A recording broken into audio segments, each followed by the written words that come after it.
So what is AI? I think this is part of the issue companies are facing, which is there are many different definitions, but remarkably little agreement on a standard one. You can see this playing out in the market with more vendors claiming their solutions are powered by AI.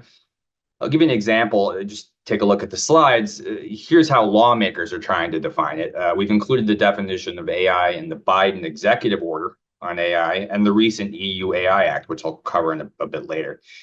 Two components I want everyone to focus on here, which I think are most helpful, are in general, think of AI systems as operating with varying levels of autonomy rather than being based solely on rules programmed by humans.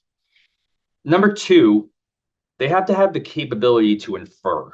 Specifically, they can infer from the input they receive how to generate outputs like predictions, content, or decisions.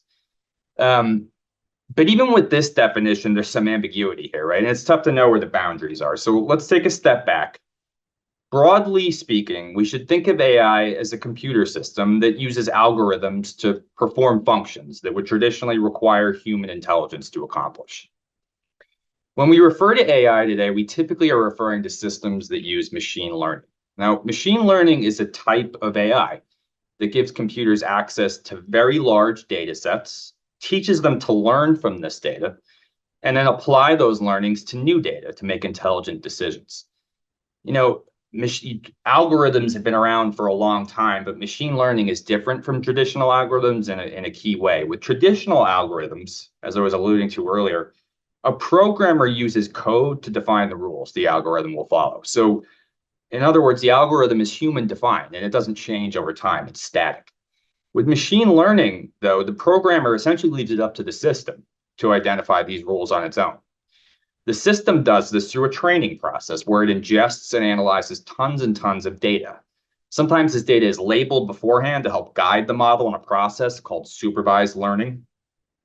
Other times, the data isn't labeled at all, and it's entirely up to the system to parse this unstructured data and generate learnings from it, a process called unsupervised learning.